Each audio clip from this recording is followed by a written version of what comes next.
Welcome to the Keen on Yoga podcast. Of course, there are many podcasts about yoga these days.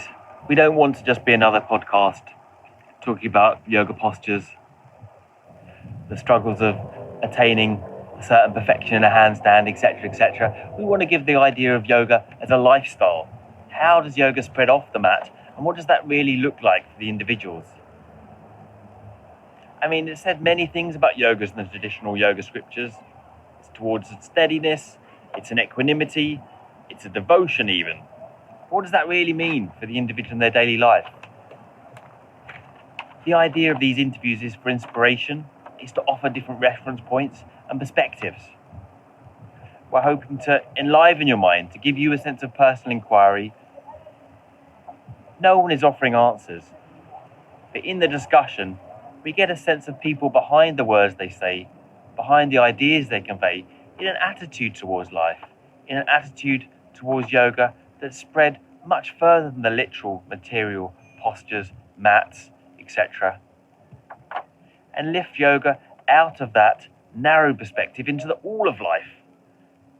Because yoga has never really been given a clear definition in the scriptures.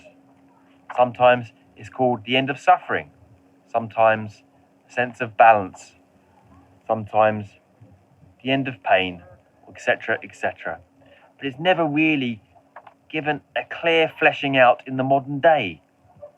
How does this really translate to our lives now? What does yoga really mean outside advancement in posture?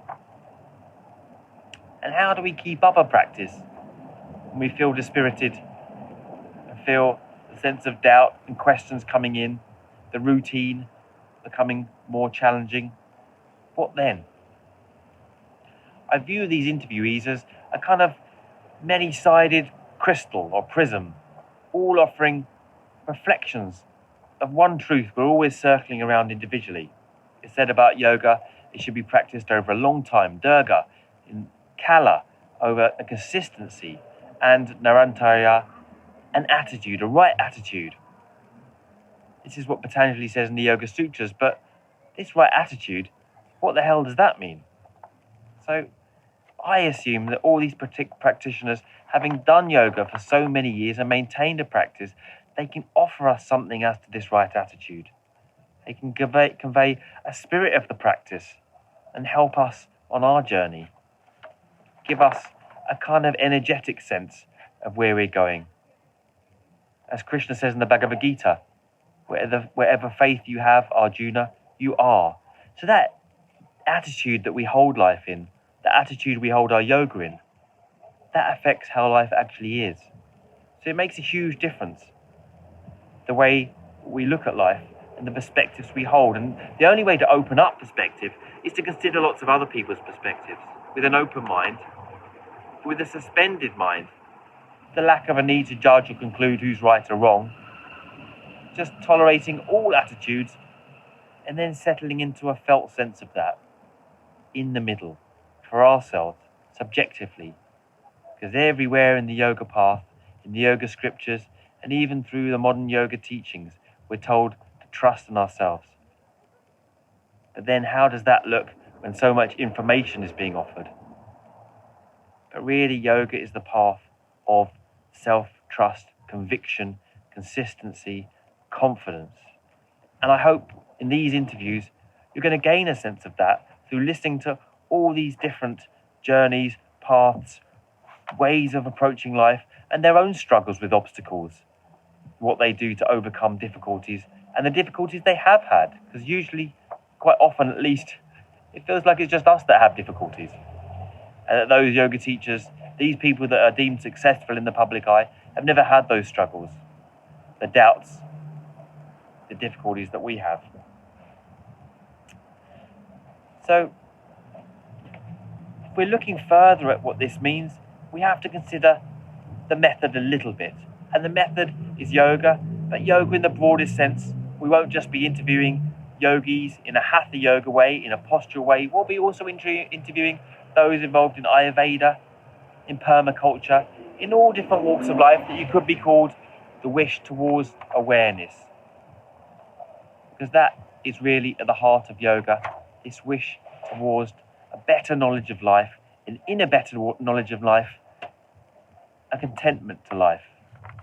Remember, said by Patanjali in the sutras, Saucha Santosha, Tapas Svadhyaya Ishvara Pranidhana, from simplicity in Saucha to a contentment. And contentment needs effort, but effort also has to be tempered by reflectiveness and also a sense of humility in Ishvara Pranidhana. So these are all terms, and we've heard so many terms, and I hope to ask all our different guests how they define those terms in a practical sense. What do those terms actually look like? Give me examples. Show me how they've affected your life. What does contentment mean? What does humility mean to your life? Because we can read the texts, we can do the practice, but sometimes we get stuck in the assumptions of day to day. We don't really allow those ideas to really inform our life, to really bear fruit in life. And so I hope here to do some justice towards nurturing that seed of yoga and spreading it outwards. We'll ask questions such as the evolution of teaching, the evolution of their practice, so you can get an idea as to this strange and uncertain and ambiguous territory we're embarking upon. Or everything changes all the time, and what we started out thinking about yoga isn't what we think now. And the sands are constantly shifting. And this can be worrying. It can be very unsettling as well. So it's good to know that we have other people on the journey offering those, albeit imperfect, roadmaps, like the Indian proverb of the blind men looking at the elephant, and they all grab a different part. One man takes the tail, another one takes the foot. But I hope that all our different interviewees give one part of a picture, and we can make that picture. It's in us to listen to all of these. If you have the time, inclination, make your own picture out of them. Draw your own conclusions. So, because finally, yoga is said to be the Kriya Yoga we're talking about. The yoga of effort is defined by tapas, svadhyaya, ishvara pranidhana. Effort again, inquiry, and humility. Now we know effort, we're used to making effort. If we can't make effort, well, this podcast will certainly inspire you to make the effort. It's inspired me to make more effort. But what does inquiry look like for people? What does that really mean, looking at oneself and looking at one's life? How do we escape making our normal, easy assumptions? How do we broaden our mind really, and want to broaden our mind really? And then finally, how do we devote? How does this yoga spread off the mat and influence others?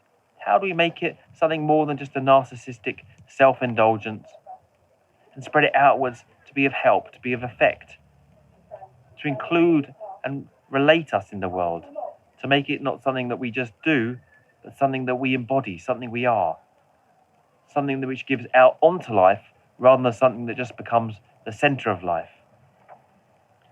Finally and finally again, Shraddha Vidya Smritihi.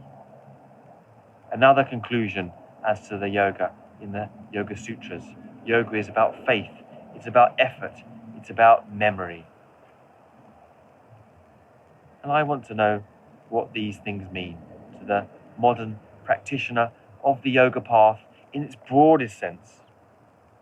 In its broadest sense, as in going through life with a sense of faith, with a want to inquire, with an open mind and an eagerness and optimism.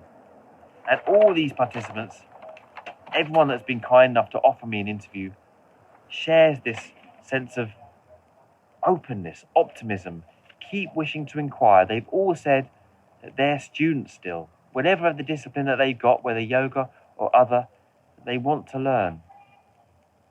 And so I hope you consider this offering in that light, with an open mind, with a wish to look. They're not giving you answers. The inquiry is yours. We're offering all different angles of that one elephant, that one prism, with the effort to conclusion must be made in between the dots of what they say, the words, in something in the tone of the voice, and the pause, and the silence between the gaps. Welcome to the Keen on Yoga podcast. I hope you enjoy this offering, and thank you for listening.